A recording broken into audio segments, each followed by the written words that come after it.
지금 이제 공천 위원회가 구성이 됐죠. 이름이 정식 명칭이 저기 그 뭐니까 이 뭐야 선거룰을 정하는 예, 당내 특별기구죠. 공천특별기구, 예, 공천특별기구가 구성이 돼가지고 지금 몇 가지 작업을 하고 있는 것 같습니다. 그러니까 공천 룰에 관한 문제, 그다음에 또 그 결선 투표제 문제, 그다음에 국민당원 비율 문제, 국민당원 비율 문제 이런 것들을 지금 조정을 하고 몇몇 부분에서는 조금 안대희 씨 같은 경우에 수도권으로 나오라든 뭐 그런 조율을 하는 그런 것도 부족을 보이고 있는데 아직 누구를 강요나 이런 부분에서는 최종적으로 어떻게 될지가 좀 남아 있는 것 같아요. 지금 어떻게 보십니까? 6대 6으로 해가지고 정한다는데 사실 룰을 어떻게 하느냐에 따라 가지고 친박이 유리하냐, 친이 비주류가 유리하냐, 뭐 결정적인 결론이 나겠죠. 친박 입장에서는 현재 의원들이 보인 태도들이 뭐 이 배신의 정치를 했다든지 진실한 사람이 아니다. 뭐 박 대통령이 그렇게 평가를 하니까 그 입장에서 좀 많이 바꾸고 자기들이 확보한 인적 자원들을 많이 넣어야 앞으로 이 박 대통령 임기 말기에 유리하다. 또 넣는 것뿐만 아니라 당선시켜야 되겠죠. 이렇게 되니까 김무성 대표가 지금 이 문제를 역이용해서 험지 출마론을 사실상 제기하고 있는 겁니다. 그러니까 박 대통령이 우선 추천 제도를 하려고 하는 사실상 전략공천 부분을 밀어붙이니까 좋다. 그거 하는데 하자면 어떻게 하느냐. 당선 가능성이 희박한데 아주 박 대통령의 측근인 유력 인사들이 나와라. 지금 이야기를 하고 있는 거죠. 그래서 거기에서 이제 결국은 우선 추천 제도, 전략 공천 제도를 활용해서 한마디로 이 안대이든 이 어떤 여건이 내밀 수 있는 이 유력 인사들을 적진에 출마시켜서 사실상 탈락시켜버리는 이런 부분을 갖다 계획하고 있다. 그러니까 지금 새누리당 같은 경우는 야권처럼 폭발적으로 갈등이 터져나가서 탈당하고 이런 부분은 아니지만 갈등들을 대부분 뒤로 지금 유예해 왔는데 유예되었던 갈등들이 이제 거의 마지막 시점까지 가고 있다. 앞으로 한 달 사이에 이런 합의들이 원만하게 갈 것인가, 안 그러면 그 합의들이 터져나갈 것인가 하는 부분이 남아있는데요. 어쨌든 김무성 대표의 입장을 보면 겉으로는 들어주는 척 하면서 그 부분을 밖으로 던져서 여론을 통해 가지고 사실상 의도대로 진행되지 않는 그런 방향으로 하려고 하는데 그 부분이 이제는 아마 이 공천특별기구 회의부터 여러 번 터져 나올 것이다. 그래서 새누리당 안에서 지금 비주류나 진위는 안철수 의원을 일정하게 제가 볼 때 지렛대로 활용하는 부분이 있다. 예를 들어서 지금 유승민 의원이 안철수 의원은 합류하느냐, 김성식, 정태근 전 의원들이 거기 가느냐. 그래서 자 봐봐라, 우리 말을 안 들어주면 우리가 안철수 당에 합류할 수도 있다. 이런 부분이 공천 싸움을 하는 데서 활용까지 되고 있다라고 이렇게 봅니다. 저도 이전보다는 좀 안철수 신당의 이제 등장 때문에 이 비박 쪽의 목소리가 이전보다는 좀 힘이 좀 회복이 될 이런 공간이 생긴 거 아닌가 이렇게 판단됩니다. 전에 같으면은 사실 뭐 여당의 압승이 거의 기정사실화된 분위기 속에서 이제 선거를 치르니까 사실 새누리당으로서도 이렇게 해도 그만 이기고 저렇게 해도 이긴다 하는 어떻게 보면 이제 오만할 정도의 그런 이제 태도로 선거에 임하고 그래서 그러다 보니까는 그야말로 아주 극우적인 정말 극단적인 발언들도 아무 꺼리낌 없이 그냥 쏟아내고 이런 분위기가 한동안 이제 지속이 됐던 건데 일단 이 3당 구도가 정립이 되면은 새누리당으로서도 어떤 식으로든 긴장을 상당히 하지 않을 수 없을 거고요. 당장 지금 지지층이 일부가 안철수 신당으로 빠져나가는 그래서 새누리당의 지지율이 지금 하락한 이런 게 이제 뚜렷하게 지금 나타나고 있고 그리고 새누리당으로서는 의식을 대비를 안 할 수 없는 것이 이러다가도 막판에 이제 후보단일화가 이렇게 이제 되는 경우 당연히 선거 앞두고서 이제 그거를 대비를 해야 되기 때문에 아마 이전보다는 상당히 극우적인 어떤 노선을 좀 접어두고 다시 이제 선거가 이제 눈앞에 오니까 다시 이제 혁신 얘기가 이제 좀 앞에 나서는 이런 어떤 좀 전반적인 기류 변화를 좀 예상을 해볼 수 있을 것 같아요. 그렇게 보면은 친박 비박 대결에 있어서도 친박 쪽의 목소리 예를 들면은 이제 김무성 대표가 얘기한 험지 출마론이라든가 이런 것도 수도권 승부를 위해 가지고는 정말 거기 어떻게 될지 모르니까 불안하니까 거기다 이제 걸어야 된다 하는 목소리에 힘이 실릴 수가 있고 공천 룰 갈등 같은 경우도 이제 그렇고 그래서 아마 이게 그냥 친박이 그 생각처럼 막 그냥 밀고 나갈 수 있는 이런 이제 분위기에는 좀 어느 정도는 좀 조정이 되지 않겠는가 아마 그런 영향은 있지 않겠나 그렇게 봅니다.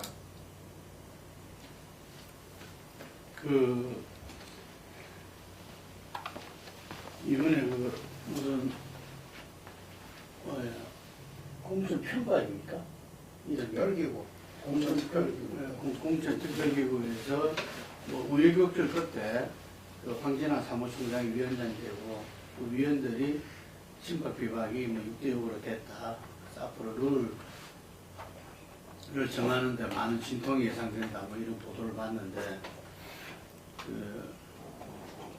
실제로 이제 지금 이 정부에 나가 있던 친박 최경환 의원을 비롯해서 이제 복귀를 하게 되고 그리고 뭐 지금 예비후보 벌어지는 판에 이 진방 논쟁도 벌어지고 뭐 이러저러한 가운데서 저명 인사 금지 출마론 뭐 이런 것들 속에서 지금 또 금지 출마론을 주도하고 있는 게 김무성 대표가 주도하고 있고 그래서 김무성 대표가 전에 했던 이야기들 오픈 프라이머리 뭐 이 전략공천 한 명이라도 있으면 자기가 뭐 정생을 걸겠다 뭐 이런 이야기들이 지금 이제 다 지난 이야기가 지금 돼버리는 이런 상황이다.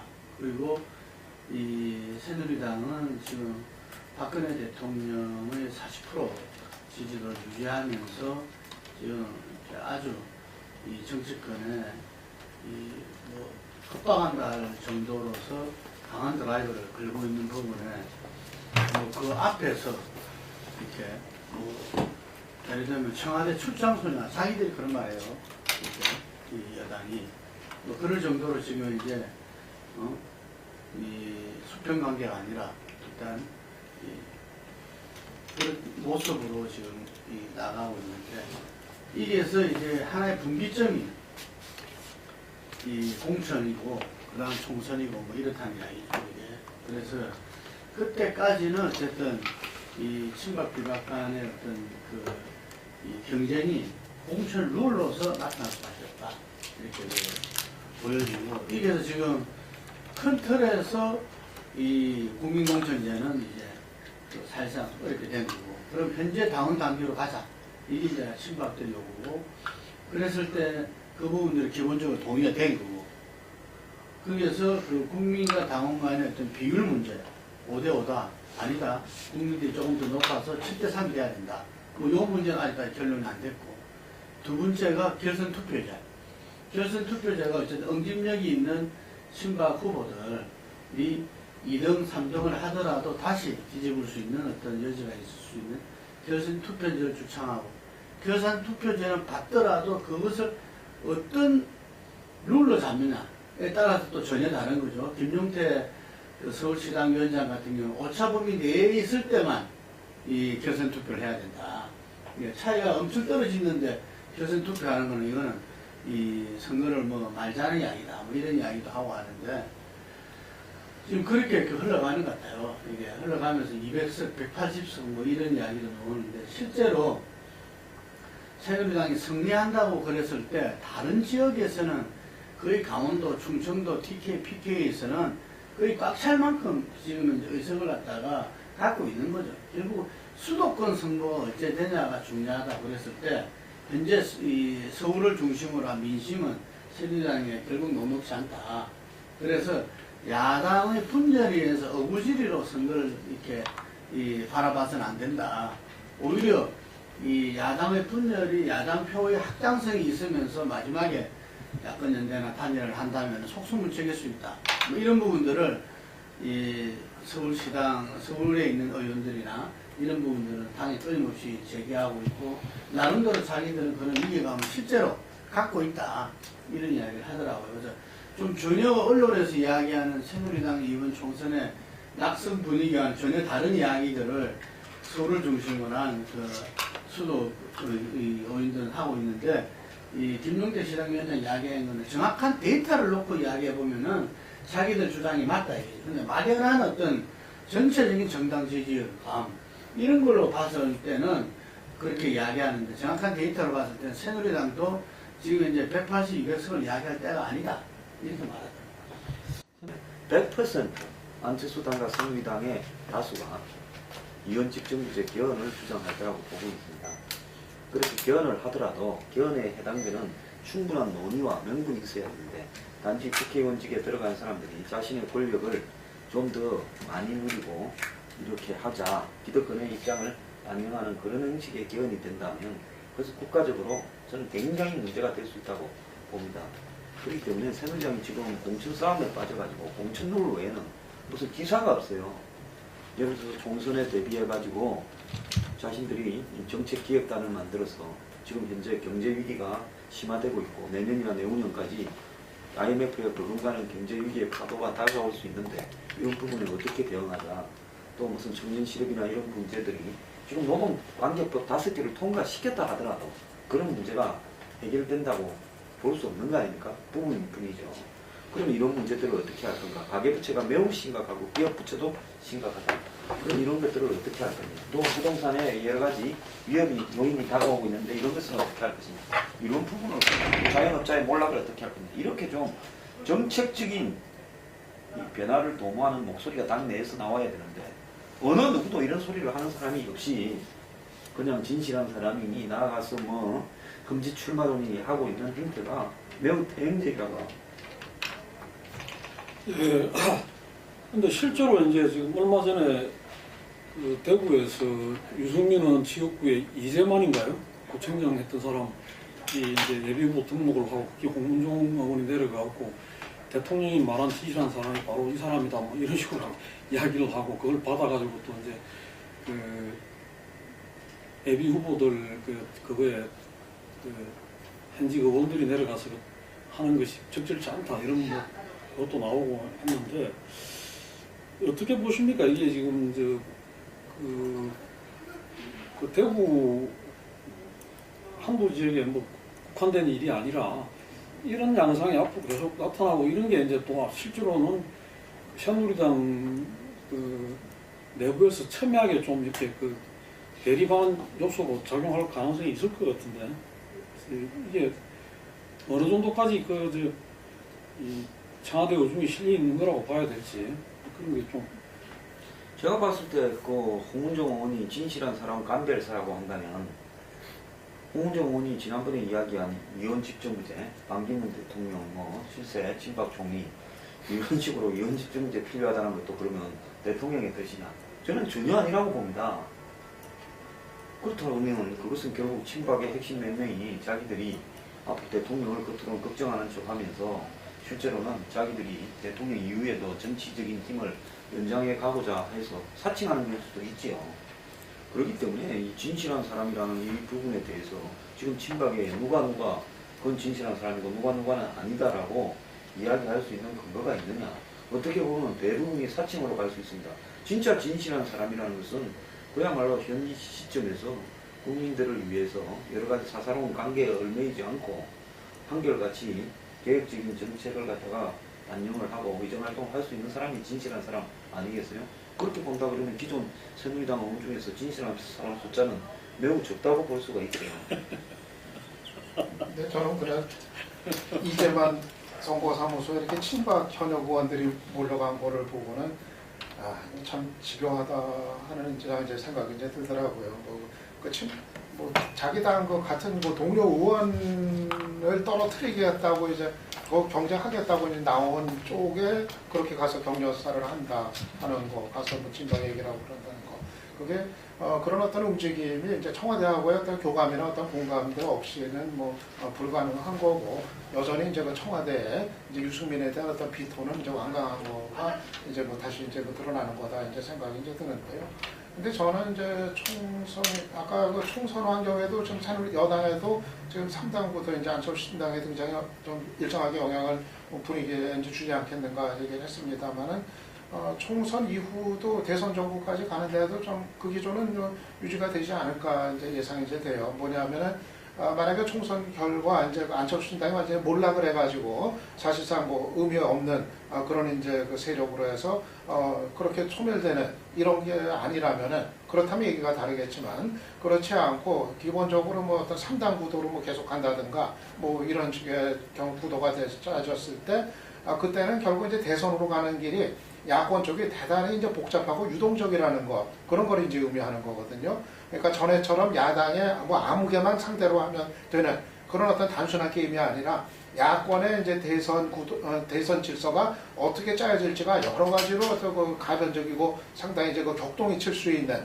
그런 환경으로 들어간다는 걸 의미하기 때문에 그렇게 되면 아마 새누리당이나 여당도 이전보다는 한층 좀 긴장된 이런 이제 태세로 나올 수밖에 없을 거 아닌가. 그렇게 보면은 이전에 비해 가지고는 지금은 뭐 그야말로 뭐 완전히 그 청와대가 박 대통령 마음대로 좌지우지하고 그런 아주 그 극단적인 노선을 치닫는 그런 여당의 모습이었다고 한다면은 아마 좀 전체적으로는 그거보다는 좀 이제 그 결국 중간 중도 지점으로 조금 이제 이동을 좀 하지 않겠는가. 그리고 이를테면 결국 선거 치르면은 유승민이 만약 대구에서 살아남는다면은 또 대선을 치르는 데서는 유승민의 어떤 역할이 필요하다든가 그래가지고 아마 이전과는 좀 다른 분위기가 여당 안에서 좀 마련이 될 조성이 될 그런 환경이 좀 커지는 거 아닌가 그렇게 봅니다.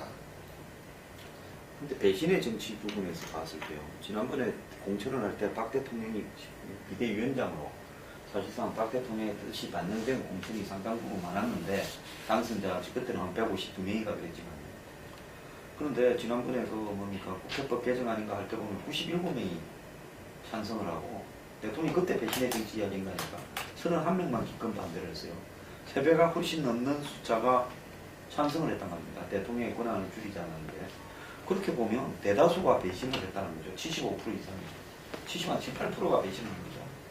그렇다고 그러면 예를 들어서 그 배신을 정치를 심판하고 진실한 사람들을 대거 넣어야 되는데 지금 또 대통령 옆에 있다가 출마하겠다는 사람들이 양지만 찾아가는 사람들이 이 사람이 꼭 진실한 사람들이라는 보장도 없습니다. 그렇다면 결국 박 대통령 입장에서 이 진실한 사람들이 하는 배신 안 하는 정치를 하려고 하면 그야말로 새로운 물을 가지고 흙탕물을 갈아야 되는데 지금 그런 부분들을 할 수 있는 준비가 됐는가 라고 봤을 때 그렇게 되지 않을 것 같아요. 그러면 결국은 김무성 대표 측과 친박 측이 티격태격 싸우다가 결국 대통령이 좀 더 우위에 있으니까 김무성 대표가 뭐 끝까지 자기의 이익을 지키기 위해서 버티다가 조금씩 양보하면서 뭐 5.5대 4.5나 6대 4나 이런 식으로 공천이나 나머지 룰들이 타협이 될 가능성이 있죠. 그렇게 본다 그러면 뭐 새누리당이 대통령이 말하는 진실한 사람들이 그렇게 많이 들어가서 물갈이가 될 수 있을 거냐? 지극히 회의적이다. 지금 지역에서 뛰는 사람들, 이 사람들이 그냥 경쟁력 가진 사람들이 자연스럽게 당선되는 구도로 방치해서 가자. 이런 어떤 방법들이 지금 상당히 진행되고 있지 않습니까? 그렇게 봤을 때 대통령이 직접 나서서 상당한 수를 영입해서 그걸 꼽아서 이 사람들은 전문성도 있고 개혁적이다라고 해서 새로운 어떤 이 흐름을 구축하는 부분 그런 것들이 지금 시간상으로 봤을 때 어렵지 않겠는가 저는 그렇게 봅니다.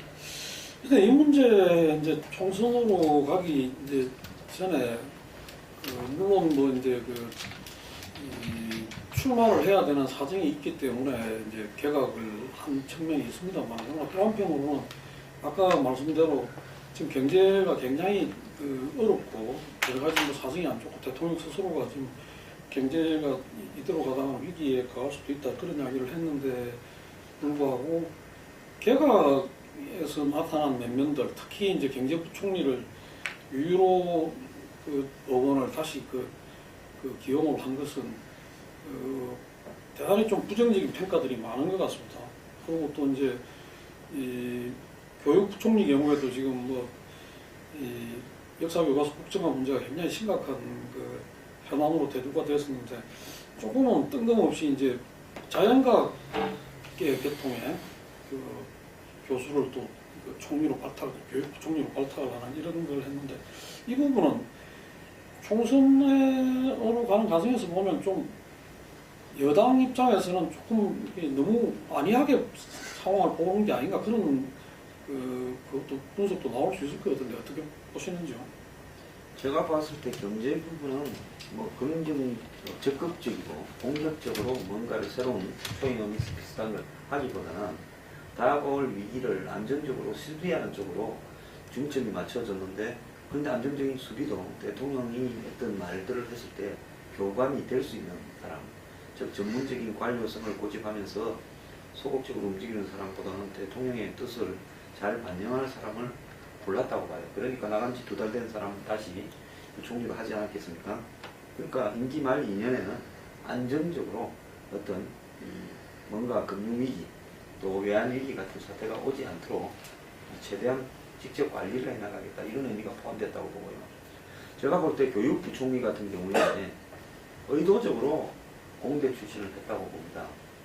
왜냐하면 지금 이 국사 교과서 국정화 문제가 뭐 최근에 한상균 사태와 또 뭐 탈당 이런 정당 내부의 사정들 때문에 뉴스 이슈에서 사라졌죠.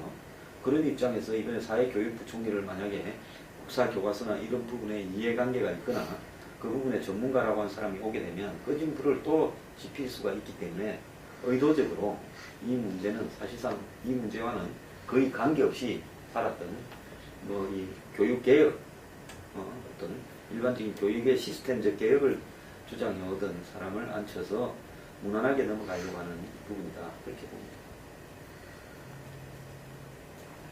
또 우리 둘만 얘기하면 나중에 보충해야 돼.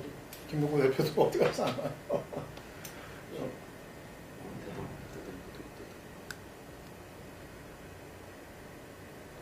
조금 압축해가지고 조금 일찍 끝내죠.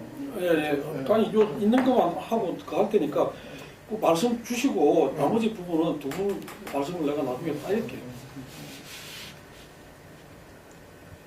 개각 문제에 대해서는 뭐 글쎄 뭐 개건 얘기는 뭐 인상적인 게 없어서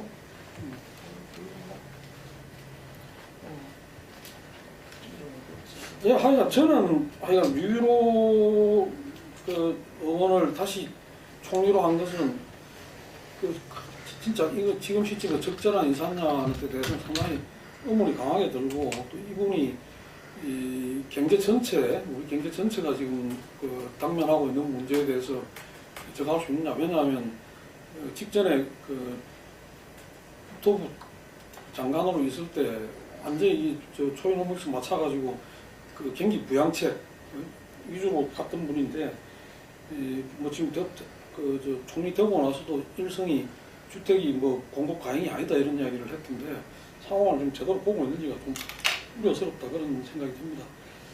그 다음에 지금 그 국회가 이제 그 막바지로 왔는데 아직까지 선거구 획정 문제하고 정전법안 처리 문제가 지금 질축점을 찾지를 못하고 있는 상태입니다. 선거구 획정 문제는 거의 이제 지금 뭐 적용되는데 마지막에 저 문제 때문에 역시 그 비례대표 숫자 줄이는 거는 됐는데 그 연동형으로 할 거나 아니면 그냥 현행거치 할 거나 그 문제 놓고 지금 아직 최종적이 안 돼 있는 그런 거죠. 새정년의 입장이 그 과거에 안철수 탈당 이전에 예를 들어서 2, 3, 4, 5단한테 좀 더 유리하게 그 돌아가는 그 연동형 균형 의석제 부분에 대해서 조금 더 예를 들어서 군소전당에 돌아가는 비율을 줄이는 쪽으로 바뀌었지 않습니까? 그러면 새정년하고 새누리당 관계의 이해가 크게 지금 어긋나는 부분은 없기 때문에 제가 봤을 때는 뭐 오래 넘기지 않고 타결이 내주쯤에 되지 않겠나 그렇게 보고 있습니다. 지금 또 사실은 이게 합의가 안 되는 부분은 새정년에 지금 당 대표, 내부 원내대표 이런 어떤 부분이 지금 내부에 벌어지는 혼란과 더불어서 이 심도 있게 정리될 수 있는 이런 기회가 없기 때문에 그런 것 같은데요. 오늘 뭐 문재인 대표가 뭐 조기 선대위 체제를 마련하고 그 부분 속에서 뭐 당 내부를 정리하겠다고 나온다면 뭐 주말을 거치면서 내주에 크리스마스 전에 타결될 가능성이 높다 이렇게 봅니다. 근데 그게 또 저는 예측 불허한 게 지금 새정치연합이 안철수 신당을 또 이제 의식을 하면은 비례대표 연동제 사실 이전까지는 그거를 포기할 수가 없었단 말이에요. 비례대표 줄이는 것까지 양보를 했는데 그 명분이 사실 비례대표 연동제의 그 최소한의 그 이제 도입이었는데 그걸 포기할 수가 없었는데 안철수 의당도 의식을 한다면은 경쟁적으로 의식한다면은 그 부분을 이제 뭐 마지 못해서 이제 그 포기하는 이런 뭐 선택을 할 수도 있는데 그렇게 되면 또 문제가 되는 게 이제 정의당이란 말입니다. 사실은 원래 정의당을 의식을 해서 이제 그거를 강하게 대변으로 이제 해줬던 건데 근데 지금 문재인 대표가 바로 정의당하고 이제 그 통합, 연대 내지는 통합, 이거를 사실은 하나의 이제 그 해법으로 앞으로 그 이제 생각을 하고 있는 건데, 만약 그 부분을 포기하면은 그 연결 고리가 이제 없어지는 거고, 또 정의당 쪽에 이제 상당히 강한 반발이 또 따르기 때문에, 과연, 더군다나 이제 시선도 많아진 상태인데, 그 부분이 상당히 미묘해져서, 이거를 만약에 포기하면은, 안철수 신당 때문에 갑자기 입장이 달라졌다. 또 상당히 이제 곤혹스러운 시선이 또 있을 수가 있기 때문에 저는 이게 쉽게 타협이 되기가 마지막까지도 어렵지 않겠는가. 저는 그 가능성도 여전히 있다고 봅니다. 어쩌면은 정의화 의장이 지금 직권상정하면서 그때 글쎄 이제 그럴 때 도대체 어떤 안을 상정을 하는 건지도 이게 대단히 이제 뭐 복잡한 경우인데 과연 마지막까지 이게 타결이 가능할까? 저는 뭐 가봐야 안다 좀 그런 생각입니다. 예, 쟁점 법안 문제에 대해서도 이제 최근에는 그 독소 조항이라고 하는 야당에서 보기에 이거는 좀 빼냈으면 좋겠다. 이번에 처리를 안 하고 빼냈으면 좋겠다는 부분만 적을 하면 그 처리에 뭐 동의를 하겠다 이런 입장인 걸로 조금 이제 타협 가능성이 좀 넓어진 거 아닌가 그렇게 보는 것 같은데 어떻게 보십니까? 쟁점 법안은 저는 지금 야당 입장에서는 뭐 밀려가지고 뭐 대통령이 계속 야단친다고 해가지고 거기에 밀려가지고 같이 서두르러 줄 그런 필요는 없는 상황 아닌가 저는 그런 이제 판단이 이제 들어요. 문재인 대표도 과연 지금 이 상황에서 더군다나 이제 안철수 신당이 등장한 상태에서 어떻게 보면 새정치연합의 어떤 야당으로서의 선명성 좀 더 어떤 진보성, 야당 지지층을 의식한 이런 거를 부각시켜야 될 이제 상황인데 특히 노동관련법 같은 경우는 함부로 그렇게 뭐 분리 처리 좀 쉽지 않은 문제라고 생각을 하거든요. 당장 당내에서도 이게 또 합의를 도출하기가 쉽지 않을 거고 상당히 또 강한 반발이 또 있을 수도 있을 거고 환경노동위 쪽에서 그리고 정의화 의장도 지금 뭐 굳이 뭐 이거는 직권상정 안 하겠다. 이렇게 뭐 분명히 하고 있는 상황에서 야당이 뭐 대통령이 자꾸 질타한다고 해가지고 거기에 길을 꺾어가지고 이거를 뭐 들어주는 것 같은 모양새를 지금 문재인 대표가 취할 상황이겠는가. 그래서 저는 이거는 그냥 연내 처리 안 하고 그냥 넘어갈 가능성이 좀 더 크지 않겠는가. 저는 그렇게 이제 봅니다. 이제 합의가 뭐 약간 독소조항 일부만 수정을 하고 합의가 되는 듯 보이다가 이목희 정책위 의장이 들어오면서 또 지금 뭐 정점이 되고 있는 노동관계법 5개, 서비스 산업 발전법, 그 다음에 원시화법, 그리고 이제 테러방지법, 북한인권법 이렇게 해가지고 9개 법에 대해서 또 뭐 자신들도 새 정리를 만들어 한 뭐 8개, 9개 법안과 서로 간에 빠타하자 이렇게 이야기가 나오게 되면서 다시 또 조금 혼란한 양상인데요. 문재인 대표가 사실상 외형적이든 뭐 실질적이든 이 선택을 수용하겠다고 밝혔으니까 이 문제가 야권 내부에서 어떻게 결론이 날지 모르는데 지금 예를 들어서 안철수 당과 선명 경쟁을 하는 것이 궁극적으로 야당이 승리하는데 도움이 되겠는가 아니면 야권이 이 문제에 있어서 일정한 도저히 자신들이 수용할 수 없는 몇 개 부분만 고쳐주면 타협을 하겠다고 하는 것이 총선에 유리하겠는가는 좀 폭넓게 생각을 해봐야 될 문제가 있다고 봐요. 지금 새정연이 점점 왼쪽으로 고립돼 가면서 선명하게 되면 저절로 중원을 안철수한테 내주고 가는 건데 그런 부분에서 야당이 투쟁할 때는 해도 합리적으로 타협할 때는 한다는 모습들도 보여줄 필요가 있다. 저는 그렇게 생각합니다. 근데 그 쟁점 법안들이 노동 관련법들, 뭐 테러 방지법, 뭐 다 야당 지지층들이 상당히 민감한 그런 이제 사안이란 말입니다. 근데 지금 특히 문재인 대표가 야당 지지층의 어떤 결집, 이거를 지금 우선적으로 좀 안전판으로 지금 사실은 생각하고 있는 상황인데 자칫하면 이거는 잘못 건드리면은 당장 야당 지지층 내에서 또 강한 반발이 터져나올 수 있는 그런 이제 사안이기 때문에 저는 오히려 이전이면은 좀 가능했는데 좀 유연하게 그걸 할 수도 있었을지 모르겠지만 지금은 오히려 그 가능성이 더 좀 적어진 거 아닌가 저는 그렇게 봅니다. 예, 그러니까 뭐, 안철수 탈당이 오히려 이제 야당을 선명성 경영으로 갈 것 같으면 이제 오히려 타협의 여지가 더 좁아지는 거고, 그렇기 때문에 좀 더 또 제1야당으로서 좀 뭐랄까 유연한 모습을 보인다고 한다면 타협의 가능성도 있다고 보는데 그 점도 있는 것 같습니다. 정의화 의장이 지금 굉장히 어떻게 보면 중간에서 어려운 처지에 있는데 붙들고 뭐 계속 공간에도 불러가고 이야기를 하고 그러니까 이제 뭔가 좀 노력하는 모습은 보여야 되는 그런 좀 곤혹스러운 것도 있는 거 아닌가 그런 생각도 들어요. 그러니까 지금 이 문제는 뭐 어쨌든 간에 지금 뭐라고 섣불리 지금 이렇게 될 거다. 아까 말씀은 크리스마스 지나면 뭐 안 되겠나. 오늘 23일이니까. 선거는 네? 선거 예. 되지 않겠냐 이런 그 말씀도 있었습니다만은 조금 더 봐야 될 것 같고 지금 경제 상황에 대해서 상당히 이제 우려하는 목소리가 높은데 이게 지금 내년 총선 전에 이게 진짜로 뭐 좀 가계 부채 문제나 이렇게 이런 문제 때문에 상당히 더 심각해지는 상황이 올 거라고 보십니까? 어떻습니까 지금? 저는 총선 전에 뭐 몇 달 사이에 급격하게 경제 위기가 도래하거나 이러지는 않을 거라고 봅니다만 내년 대선 전에는 경제가 굉장히 어려워서 가시적으로 힘든 상황이 될 수밖에 없다. 왜냐하면 미국이 내년에 금리를 4차례 더 올린다면 한국은행도 따라서 금리를 올려야 되거든요. 이렇게 되면 당장 가계부채나 부동산 담보 대출이 문제가 될 거고 또 총선이 끝나고 나면 상장회사 중에서 3분의 1에 이르는 그 좀비 기업들을 그러니까 부채로 연명하는 기업들을 갖다 대거 정리를 해야 될 건데 그러다 보면 사회적으로 뭐 실업이라든지 뭐 부도라든지 이런 상황들이 연쇄적으로 날 수도 있죠. 근데 여기서 이제 겨우겨우 버티는 중국 경제가 한국 경제가 중국에 너무 예속되어 있기 때문에 마지막으로 치명타 역할을 하게 될 가능성이 저는 굉장히 높다고 보고 있습니다. 그렇기 때문에 지금 뭐 IMF 때는 세계 경제는 다 좋았는데 한국만 순간적인 예를 들어서 외화 유동성의 위기가 왔고 그 다음에 한국 기업들이 이제 고도 성장이 급격하는 국면에서 성장률이 떨어지면서 발생한 한국적 상황이었다.